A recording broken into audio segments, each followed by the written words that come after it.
Good evening, everyone. We'll just wait one moment or a few moments and let everyone join, and we'll be getting started.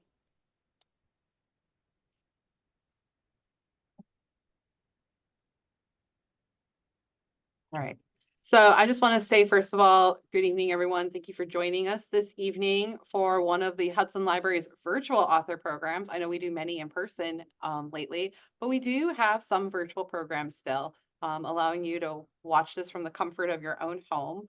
And so thank you so much. Tonight, we are very pleased to introduce Katie Rogers. Katie Rogers is an expert and a New York Times journalist who is assigned as a White House correspondent, where she has worked since 2014. She's traveled the world covering two presidential administrations, and she's obviously covering the current presidential race. So if you have questions for that too, I'm sure she'd be excited to talk about that. She's also written extensively about domestic policy, foreign policy, and the complicated dynamics of first families. Her new book, American Woman, is very popular. All of our copies are currently checked out here at the Hudson Library. I don't have one to hold because there's a wait list for it. But she's here this evening to talk about it. So we're very excited to hear her remarks about her book. We are going to put a link in the chat. If you're interested in purchasing a copy, we have a partnership through Hudson's own independent bookshop, The Learned Owl. So we will provide that. And we would also love your participation tonight from the audience. So if you have any questions for Katie at any time, please use the Q&A box and we will get to as many questions as time permits this evening. So Katie, again, I know you've been very busy. Thank you so much for still being able to fit some time in to talk Yes. with us. And I'll go ahead and give the floor to you. Okay, thanks, Kelsey, and thanks to your organization for having me. I wish I could have been there in person, but things are super insane, as you all might be reading and watching and listening. However you get your news, it's been a very, very hectic and compressed election season. So I'm happy to be here virtually at the very least. And I just wanted to start by introducing myself. Kelsey did a bit, but my name's Katie Rogers. I've been at the Times for a decade, and for about almost 7 of those years, I've been on the White House beat. So I moved down to Washington from New York, where I was writing a lot of features, a lot of cultural coverage. And I was sort of brought down for a 3-month tour of Washington the weekend of Donald Trump's inauguration. So my job as a feature writer was to sort of write about how this very heavily Democratic city was adjusting to not just a Republican administration, but a Trump administration. And there is a difference, I think, in Washington for, it sort of adjusts to different power structures. It's used to the flip-flop, but Trump was something so different that a lot of the stories I wrote early on were about how, protesting had become the new brunch, and people were posting these ads online that said, DC is a very transient city, so a lot of people live in group houses together. So people would post ads saying, "I'll live with you, but as long as you don't support Trump." So it was a lot of like culture class stories. I kept writing a lot of features, doing a lot of profiles of administration figures, and then eventually my 3-month tour got extended into a permanent appointment to the White House beat, where I covered the Trump administration and also just had a particular interest in the East Wing because, as you may have seen about her, Melania Trump is a pretty unconventional first lady. She's one of the most inscrutable ones I can recall in modern history. Definitely one of the most unpredictable ones I've ever studied. Certainly the most unpredictable one I've reported on. So um, that was just a natural focus for me. I was just curious about how this woman was adjusting to life. And I was also very curious about her influence on the president. So that sort of drove my reporting for a lot of the time I covered the White House. I'm originally from Indiana, Northern Indiana, which I think is sort of an advantage being a Midwesterner, sort of a fish out of water experience in DC, although I've been here a while. I just have a sort of a different way of looking at stories. I consider, I think, a few other angles with every story. I think about people. I always think about My dad lives in the town he was raised in. It's a one-stoplight town, and I always think, how could this story interest my dad, or how could I explain this to my dad, or just something that people who are not deeply versed in something, how they could come to understand what I'm writing about, or the person I'm interviewing. So I've always sort of viewed that as a superpower. I actually came up through my hometown paper. It was my first job. I sort of came up through local papers, got my master's at Northwestern, Medill, the School of Journalism there, and sort of moved out to the East Coast, taking a series of digital jobs, and eventually sort of weaseled my way back into reporting, which has always been my home. So that's me in short. And at the Times, I'm part of a team of about 6 people, a team of 6. Sometimes it goes up and down depending on who's on book leave or who's having a baby, or it's usually a solid 6-person team. And everybody's got different specialties, I think. Peter Baker's our senior White House correspondent. He is someone with a really in-depth historical lens on the presidency.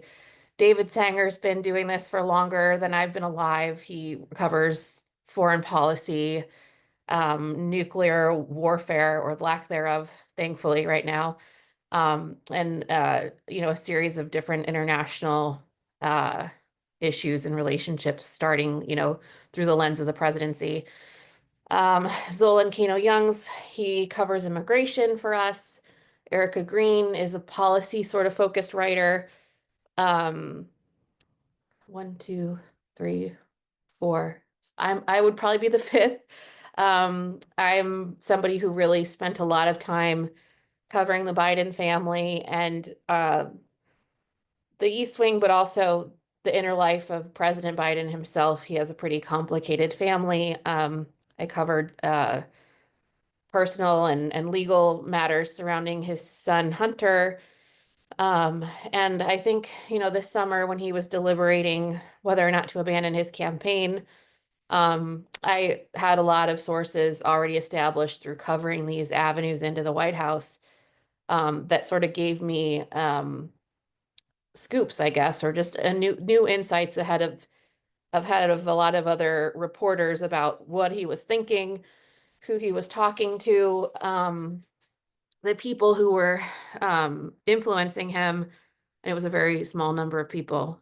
So that sort of, that's all to say that my sort of natural inclination to cover the family, cover the women, cover the people in his life who are not, cabinet secretaries or policy advisors, that's served me well as a reporter, to sort of cover personal dynamics and the inner lives of these people in power. Recently, though, I got moved over to a different team within the Times. It's just the politics team. There's no fancy name for it. But I think it's about 30 people covering the election, and I'm one of the lead writers covering the vice president's presidential campaign. So that was sort of for me a shift in midair, but I think that's how it is for every American sort of following this story. On July 21st, the whole story changed, and since then, it's been trying to understand who the vice president is, how she might govern, who the people close to her are. Um, the topics du jour for me are, you know, why she's choosing to give fewer interviews and concentrate more on very polished rally campaign settings. I'm very curious about how she's going to continue to sort of articulate an economic message, because I think Americans are broadly pretty um, pessimistic about the economy, especially middle class Americans and their chances to get ahead. So I am curious. I think it's a um, it's a very polished campaign, but I think a lot of Americans still have questions about who she is and specifically how she would lead should she win in November. So that's been a really interesting new assignment for me to tackle. And it's a short one. I think we have it's something less than 50 days left till the election, although I think after the election is maybe when things um, get really high stakes. So I guess back to the book and why I'm here though. I've gravitated toward first ladies for as long as I can remember being, attuned to politics.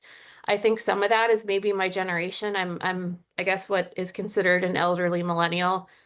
I'll be 40 later this year. But the first really big story surrounding the presidency that I can remember is actually the Monica Lewinsky scandal and the Clinton impeachment in the early 90s. I remember riding to school on the school bus, and there'd be like talk radio piping in overhead about what was going on and the Star report. And, as a kid growing up in Indiana, all these things were just like, that was my introduction to national politics, like this circus like pop culture fueled story that, everyone had heard about and had an opinion about.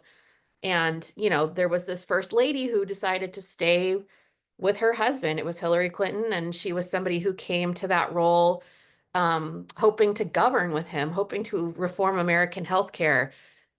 She was a first lady who was successful in her own right before she came into national politics, and had ambitions for herself, didn't even want to change her last name. And so watching sort of the clash, the clashes she went through in real time, I think she's somebody who's had to revisit that very first role she had a lot. I think that that was the formation of a lot of her scar tissue for how she interacts with the public, and a lot of sort of the first impressions people were left with that she's had to revisit throughout her career.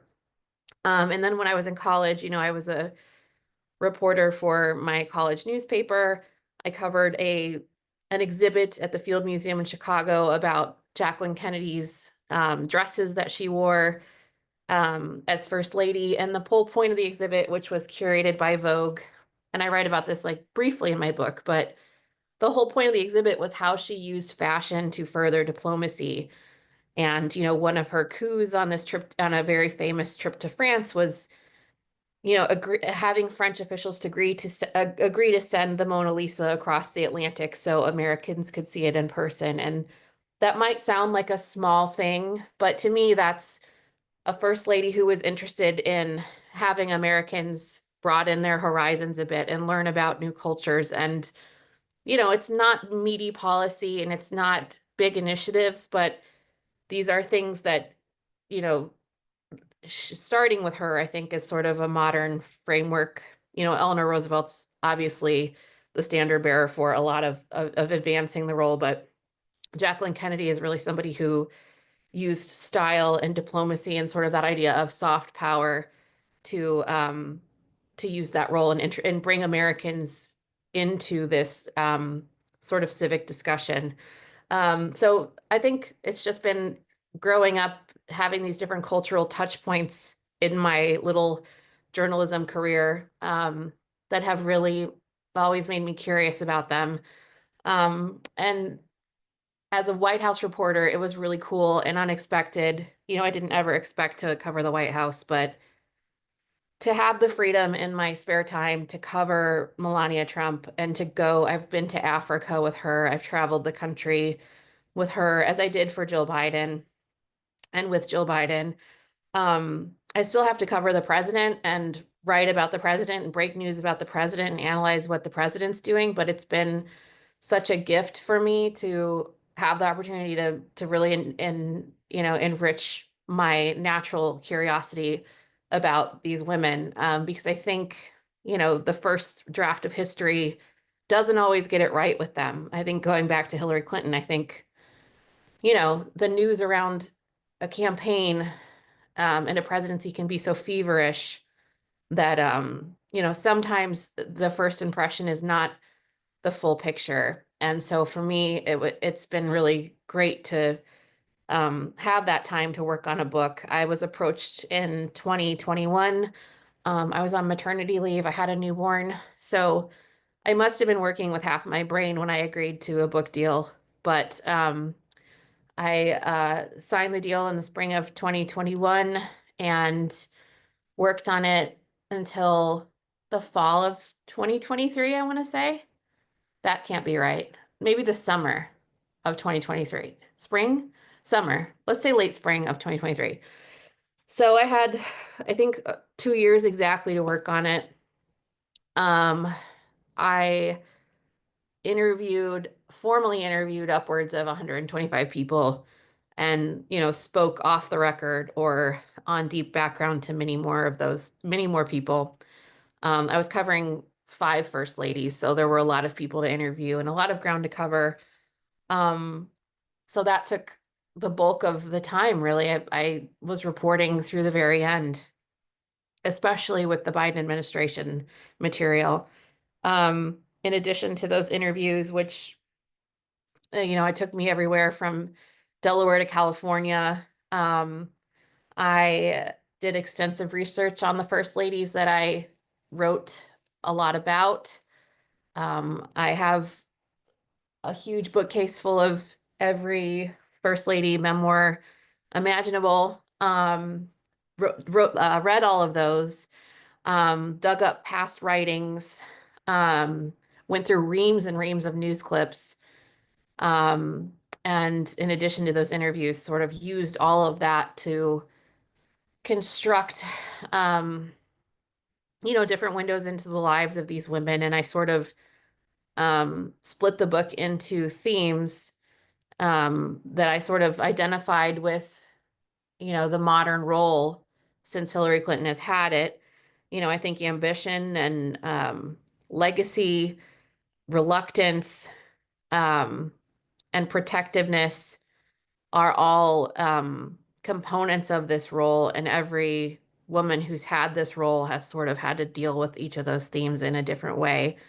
Um, so the book is structured a little differently than a lot of books you'll read, I think, because it's sort of thematically split and not chronological. I mean, it is chronological, but the themes are pretty distinct. Um, so I pulled all of that together. The bulk of the writing came in the last year. And then sort of toward the end, there was a reshuffling of the structure of the book. I initially had written it sort of like the first half was Jill Biden's time, and it was a little mini biography of Jill Biden and her time in the White House. And the second half of the book was the role itself, and that's where the sort of themes as they related into these other women came into play. Um, and what the vice president of Crown, who's the publisher of the book, she edited Michelle Obama's book, um, said this is good, but it could be a lot better. So basically, I did a rewriting job over the course of a couple months, which was not fun. But I think weaving Jill Biden's story through these themes and through the book made it a much more, it was more seamless. It was a difficult thing to do, but I think it's done well because at the beginning of each of these chapters about the other women, there's sort of a thematic vignette about Jill's experience. And because Jill Biden was the first lady I was covering, and she is the first lady, obviously, currently, um, there's a little bit more material about her, which I think ended up being um, an advantage because of what happened with the president this year.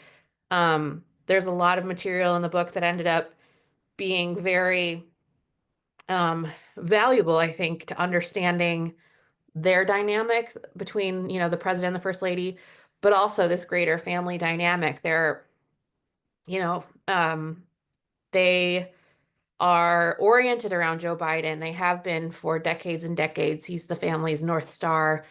His ambition was priority one, for everyone. And watching that sort of play out in its very final stages before he decided to abandon his campaign, having done this book gave me such a dead-on understanding of what was happening. Um, and it was like it's stranger than fiction what happened almost in a way because it's just never happened before. But for me, it was an advantage to have spent so much time and so much reporting energy getting to know these people in the orbit, understanding Jill Biden's relationship with her husband, um, and also the ambition they shared. So that was just an aside. Uh, but I think, if you haven't read the book yet and you're at all curious about maybe what or how the structure around Joe Biden would have encouraged him to keep running, through after the 2022 midterms. Nobody around him, really said no. No, everybody was all systems go. If you're interested in how that came to be and why, I think there's material in the book for you to sort of better understand that. And then, with what is currently happening, there is a chapter in the book that begins with Doug Emhoff. I spent some time with him both on my beat as a White House correspondent and also in my capacity as an author of this book. Um, Getting to know him, understanding how he feels about having to sort of leave a career in corporate law and reestablish himself really as a political spouse. And he's the first man to hold this role of second spouse, second gentleman.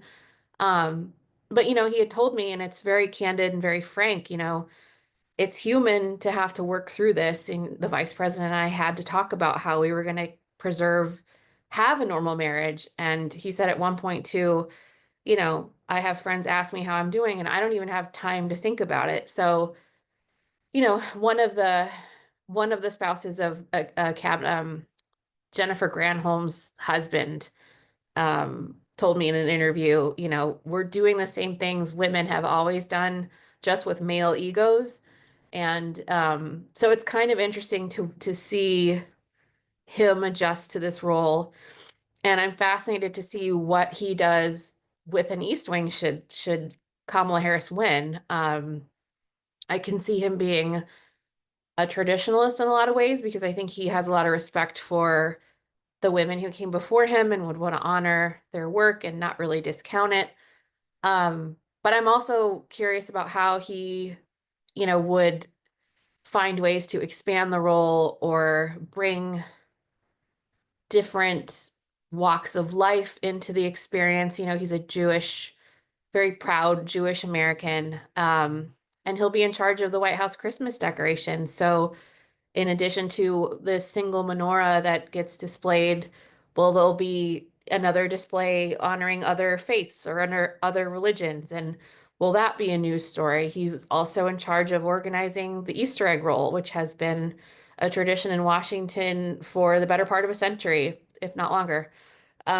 So watching him sort of embrace these traditions and put his own spin on them will be very fascinating. I guess the other last point about the modern role itself, and I decided to start with Hillary Clinton, both because um, I saw her as a book as a bookend, I think, or the first bookend for a new generation of these women who were taking over at a time or taking over their roles at a time of immense cultural, political, pop cultural change. And I wanted to sort of chart the path and study how her time has influenced the women who came after. And what I sort of learned is that there is a stair step sort of effect, right? Like Hillary Clinton, nobody has tried to engage in meaty policy since the Clinton era, because that sort of established a third rail for these people, for these women, of how far you could actually push the role. And in a lot of ways, it's actually kind of, I don't know if it's shrunk in scope, but it's certainly more focused in the sense that it's essentially the East Wing is a very polished messenger device for the presidency, I guess, except for Melania Trump, who's an outlier. And I always get the most questions about her, so I'm prepared for that.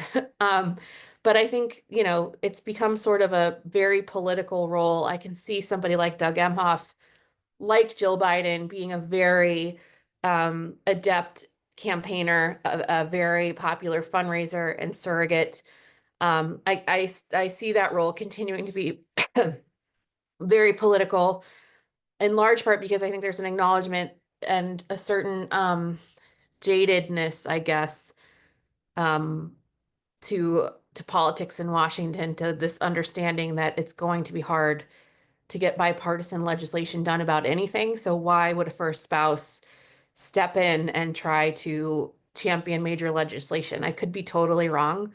Um, but I think that there is a lot of reluctance to engage with Capitol Hill to affect legislative change. So a lot of the other avenues are, campaigning, um, being sort of the face of the White House, like Jill Biden was when it came time to try to get the vaccine in arms during the coronavirus pandemic. So I can see that becoming, I could see it becoming more of a really formalized messenger role and a political one, which is sort of like the trajectory that I sort of chart in this book. And I think I have talked for about a half hour now. So, Kelsey, I'm happy to answer any questions the group might have. Um, Absolutely. Yeah. yeah. So yes, if you have questions, please use the Q&A box. Catherine actually submitted a few in like one block, so I'll kind of break them up. Just off the top, do you have a favorite first lady? A favorite one? Um, I think, well, I didn't write about her very much for the book and I never met her, but obviously, but I really, and I write about her a bit in the book, but Betty Ford is somebody who I'm I sort of see as a trailblazer. She obviously was an advocate for the Equal Rights Amendment. She was a breast cancer survivor and was very frank about her struggle with cancer at a time when Americans just didn't talk about it. And it's hard to imagine now that women wouldn't be upfront about it. But back then it was a big deal. Even something as small as sharing a bed with her husband, she was honest about that. And that was considered a huge, like, taboo topic. Obviously, later in her life, she struggled with substance abuse issues and was open about that too. And there's an entire healthcare organization named after her.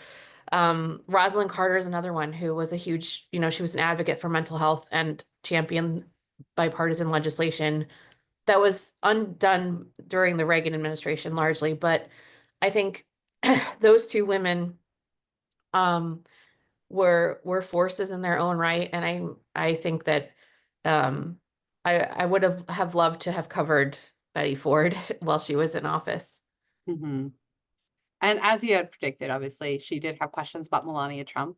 Yeah, Um, and so she wants to know, like, what are your overall impressions and what contributions do you think she has provided during her tenure as a first lady? yeah. My overall impressions of her.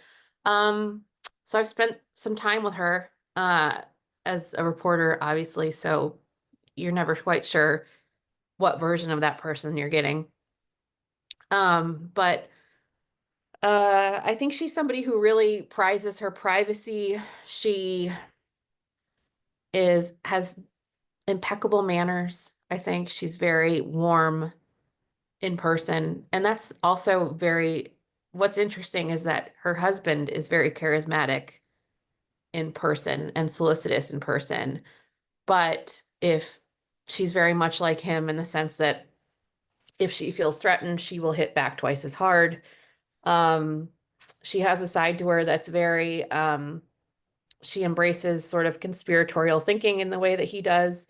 They're very similar personality types. And I think, when they first came into office, there was a lot of hope that maybe she would be a mediating force. And like that was one of my main reasons for wanting to cover her deeply, was that I was unsure whether or not she actually was. And I was curious about, the ways she could influence him, because so many of his policies were um, dividing Americans and scaring Americans. And I was curious about how much attention she paid and how she could talk to him in private about it if she did at all. And there's one case that I do know she did, was that she was one main force behind him signing an executive order to end family separations at the border. Um, she's only the second foreign-born first lady America has ever had. She's an immigrant. She's a mother, and she used her, disgust and she was upset, she was disgusted, and she was sad for these families and urged him more than anyone else could to stop it. So I think when she wanted to, she could be an influential force in his life. But the question was how often, and it wasn't very often that she wanted to engage in that way. What was the second question? Oh, what her contributions were. So aside from that, and I should say she kind of undid the goodwill she earned through that by wearing that jacket to the migrant camps, I think a day later after the president gave her public credit for, her influence in ending the separations. I think her biggest contribution was the fact that she, like her husband, opened up her role, much like he did. He showed us what was a law and what was a norm. She showed us that the first ladyship, as it were, there's no real rules. You don't have to do anything.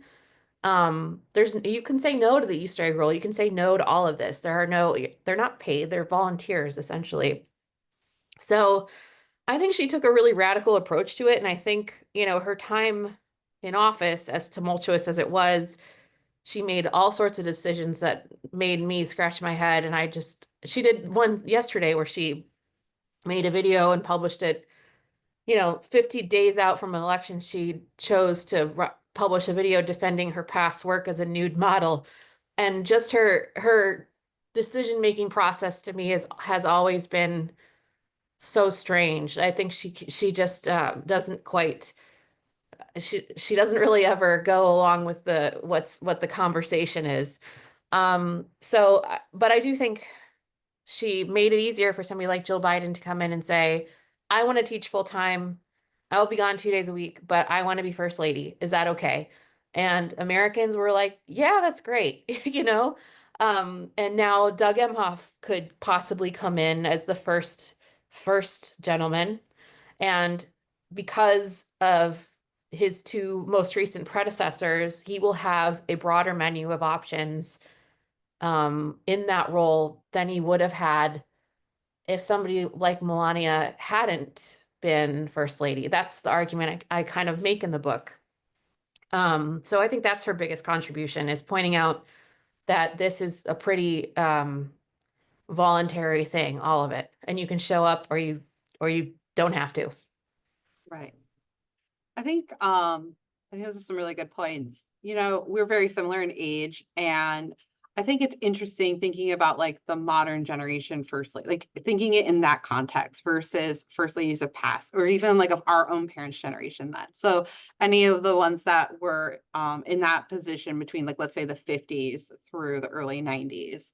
What would you say is like the one unifying characteristic between the modern first ladies, if you had to pick one that's very different from the first ladies of our parents' generation? That's a good question. Um, I mean, I do think one characteristic of any of these women, regardless, sorry, I'm just shifting in my chair, regardless of generation, is um, to be a political spouse at that level, you really have to know who you are. And like, it's hard for me to think of somebody who struggled in that role because they couldn't really put their foot down, or they didn't know how to manage their marriage or that relationship in their own way. Um, I'm sure I'm missing someone. But from those that I've studied, and I've studied a lot of them, I think a lot of these women are really strong, and a lot stronger than they're given credit for at the time. So I think one unifying characteristic of this newest generation is maybe almost a reluctance or an understanding that it's going to be really hard. And I think there's like a reluctance to sort of engage in a way that past generations of first ladies have done with all Americans, even though every presidential candidate says, I want to be president for all of you. These women are the ones that see the threats against their families and their husbands and themselves. Hillary Clinton was burned in effigy after she tried to, overhaul healthcare. Michelle Obama saw, you know, her family receive all sorts of threats, in part because Donald Trump led a conspiracy around Barack Obama's birthplace. And so she and her family, as she has written, she'll never forgive the Trumps for that. So they sort of see the worst of this country, even as they campaign to appeal to our better angels. And I think that's maybe the trait they all share. And I think, and I know from all of this reporting that, they they do it because they have believed in their husbands, but they there's not a lot of joy in it sometimes because of how ugly and coarsened our politics have become. Right. Courtney has a really interesting question.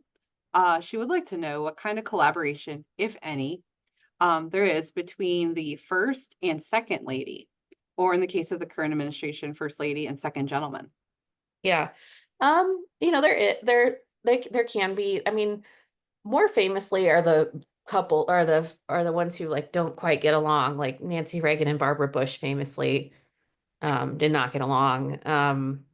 But one couple, I guess, I don't really know, one pair, um, you know, Michelle Obama and Jill Biden started an initiative to uh, reach out to military families called Joining Forces. And that was a way for them to sort of find a common ground together. Um, for Michelle Obama, it broadened her appeal to a part of the electorate that President Obama really didn't have a lot of experience with. Jill Biden, of course, the President Biden's son, Beau, served in the National Guard. So sort of a military mom and a first lady taking on this initiative. And now Jill Biden has that initiative while she's in office. As first lady, they have an interesting, this is maybe in the first vein, not really, but it's complicated because Kamala Harris had attacked Joe Biden during a primary debate and during the 2020 election, attacking his past stance on school busing, all but calling him a racist on national television. And another common trait of these spouses is they're the grudge holders. I call them the Arya Starks, if you've ever seen Game of Thrones, where she keeps that list of names of people she's gonna exact revenge on. Political spouses all have a list. And, you know, uh, Kamala Harris was not Jill Biden's first pick for the VP job. She liked Susan Rice. She was not interested in having her brought onto the ticket. And some of Biden's most senior aides had to really be convincing. In the end, she, obviously gave her blessing. But that created a little bit of static in that relationship between the Bidens and the Harris Emhoffs. Although, as Doug tells it, and as the Bidens would tell it, um, they're very fond of each other. Um, Doug Emhoff told me that she gave him a lot of advice about campaigning and sort of stage presence. And she told him, your role is there to support your spouse. That's all you have to be good at. Um, but it's not a very close relationship. So it's all optional. I guess that was just a babbling answer to say it really depends on the dynamics of these families. The Obamas and the Bidens really didn't know each other well at all. So it's not like Michelle Obama and Jill Biden came away from this shared initiative as best friends. They're not. So it all just depends on how these families gel. And a lot of times, the first couple is very busy, and the second couple is just sort of they're the in waiting. And this is really, it's really an unusual, and for so many reasons, but it's an unusual campaign because now you have the second gentleman who hasn't had a lot of scrutiny, who hasn't really been introduced at a broader level, sort of introducing himself to the country, um, and having to sort of rely on that early advice from Jill, which is just be yourself, support your spouse. Right. Now, I know you have sat through a number of interviews and done a lot of research for your book. And reviews for your book really highlight and show that it's very well written. Do you have an interview that's like the most memorable that for some reason is really stuck with you? And if so, why? Hmm. I mean, there were a few. I think uh one interview that I was really nervous about was Jill Biden's her first husband. She's actually one of, I think, three or four first ladies to have ever been divorced before marrying the, would be president. So that was a sort of an essential reporting job for me to understand her biography and her background. But I was nervous about it because he had been out in national news shortly before the 2020 election, accusing her of having an affair with Joe Biden before the two of them had divorced. And it was just sort of messy, but I knew I needed to talk to him and sort of get his view of things. And I spent the day with him in Delaware, just hearing his side of the story. And as a reporter, you have to just be careful about what people are telling you. Um, you rarely take anything at face value. So, asking for separate documents or any sort of proof about this, why would you be saying this? He declined that the whole way through, had a lot of really good reasons for why he didn't have any of this documentation. But in the end, I write about their relationship from his perspective in the book a little bit, but also point out that he didn't have any other evidence or proof, then essentially this is his word without any evidence. So that's a pretty sensitive thing to write about when it's the first lady of the United States. So that was probably one of my more memorable ones because it really put all of my training as a reporter into use, I think. You don't know if somebody like that is going to record you or use your words against you somehow when you're talking to them. So it's just an odd reporting landscape these days. So, but he was very cordial, very friendly. And I had a nice time with him. There were other people who knew her from her childhood who were just so sweet and shared lots of photos of her. Um, One of the photographers who took early pictures of her when she was an aspiring model couldn't have been kinder and just very forthcoming about what they knew of her. And for somebody as polished, she's been a political spouse for like 50 years. So it's hard to get at the truth of who these people are when they've just been in public life for so long. And so digging up people that hadn't talked before, um, they felt like little gems, like just, wow, this is a new lens into our current first lady. So I think she was some of the most studying her, that was the most rewarding bit of it. I also loved my interview with Hillary Clinton, where I just asked her about what she would have done differently about healthcare and um, what she saw about how our politics were changing back then. And I don't think anybody would dispute that she's incredibly intelligent. And so just getting to talk to her about that time in her life and the things she would have done differently, that was a hugely important interview and one that I'm really glad happened. Along the way, have you ever learned anything about a first lady that was kind of surprising or think something that's really not well known? Um, I don't know. I think some of my reporting on Melania was surprised me a bit. Melania Trump toward the end, was really disengaged with her job, um, and had taken to wearing bathrobes all day long in the residence and really only came downstairs a couple times a month is how her advisors described it. So they would try to do as much as they could with her on those couple of days, film a video or have a meeting. So they had this like very finite amount of time to get the first lady to do anything related to the role. Um, she turned the East Wing into one office into like a gifting suite where she kept a lot of swag, like golf balls and robes and salt and pepper shakers that she could give to friends of the administration.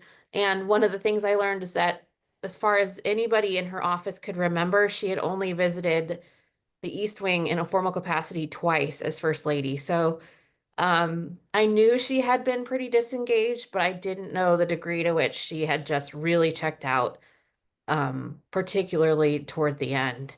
That was probably, you know, figuring out, getting a little window into that was super interesting for me. Right. Um, another thing too is just like there's so much family dynamics. Again, like you mentioned, your first real glimpse about the role of that job was with the Monica Lewinsky scandal. And again, with us being similar ages, I Yeah. completely remember like living through that. But I also like remember too like the role of like the larger family dynamic. So any children of the president and the first lady are also tend to play a big role too in kind of shaping like the culture and dynamics of the White House. Yep. As we grew up between Chelsea Clinton, the George Bush twins, Yeah. various. Um, so for people who want to learn more about the families that live in the White House. Are there any like good reading recommendations you would have that expand upon the First Lady to also include children? Or maybe is that something you might think about doing since you have so much research already under your belt? Yeah, that's a really good question. Um, I think people always suggest the children of presidents as like the next project. Um, I don't think a lot of them, you know, have written memoirs. I think Reagan's daughter might have written one. Um, her name escapes me right now. Um, but off the top of my head, I can't think of a lot. Like they do interviews. Some of them are in entertainment. Like Jenna Bush is now sort of in that world. But really, there's not. I. It's interesting. I did a book event a couple weeks ago in Austin with Lucy Baines Johnson, who's the daughter of uh, Lyndon Johnson and Lady Bird Johnson, and she's 74 years old. And one of the questions about that she answered, about things she had learned or she was reflecting on her life, and she was saying, I still don't know if people want to get to know me because I'm interesting and I could bring something to the relationship, or because my dad was a president. And I was dumbstruck by that because she's in her 70s and still unsure of her value as a person, distinct from her father. And I think that is a common thread with all of them. And it's almost like being a child star. Some of them adjust really well, others really struggle under the spotlight. And then another thing she had told me too was that she had been out on a campaign tour on her own across something like a dozen states in her teens, stumping for her father.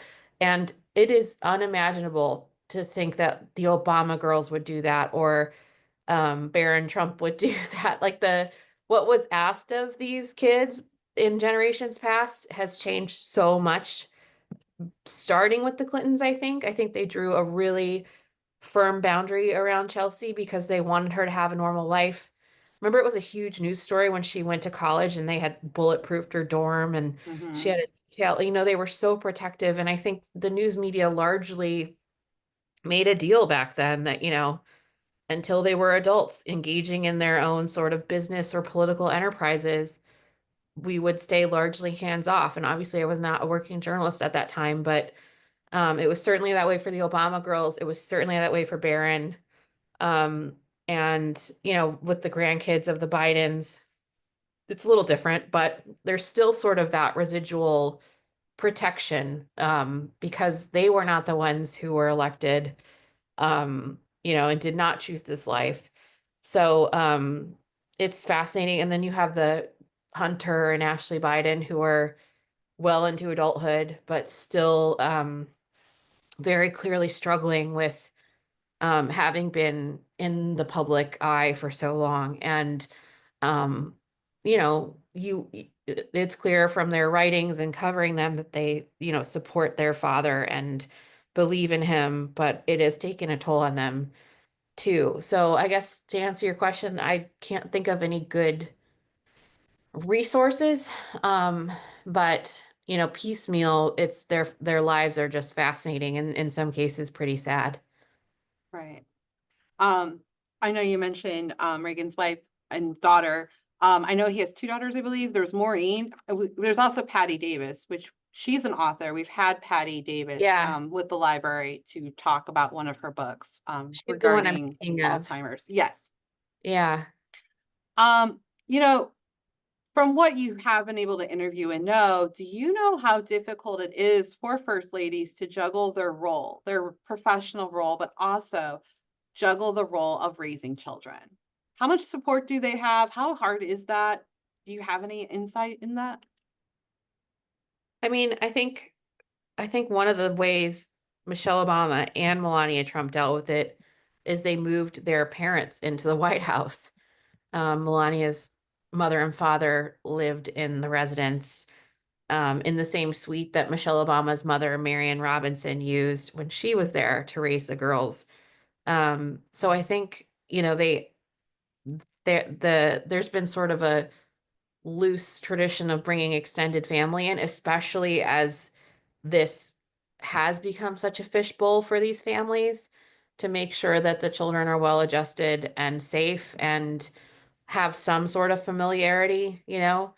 um, Marion Robinson was in charge of the bedtimes and the bath times and getting them to school and bringing them back to school, just making sure that life could be normal for them and run on a schedule at a time when Michelle Obama was launching Let's Move, her, initiative combating childhood obesity and promoting better nutrition. And, Melania Trump didn't do as much officially as Michelle Obama, but she still traveled and did events, and she's also Slovenian. So Barron Trump speaks fluent Slovenian, and having that sort of um, cultural touch point with his grandparents and with his mother was important to her. So I think they rely on family members to help them get it done. Great. Well, I know we're nearing the end of our hour. So again, I just want to thank you. I know you've been so busy. Again, for everyone interested, American Woman, feel free to grab a copy from our bookshop, The Learned Owl. You can borrow it from our local library here at the Hudson Library. Point is, it's really fascinating, interesting. You should get your hands on it and read a copy. Katie, I know you're a little under the weather, so you powered through it. Thank you so much. Before we go, obviously you work for the New York Times and write for them, but where else can people follow you? Do you have anywhere for people to follow, keep up with what you're doing? Yeah, so I'm on Instagram, Katie NYT. I'm on X, Katie Rogers, just my name. And I'm katie.rogers@nytimes.com if you'd like to send me an email with questions or complaints about this session. Hopefully questions. Oh goodness, no. It was fantastic. Thank you so much. I know you have quite a few busy weeks ahead of you as you continue to cover everything. So thank you again for joining us. And thank you everyone for joining us virtually for tonight's Thank session. you. It was great talking with you. Thank you. All Thanks. Bye. right, good night, everyone.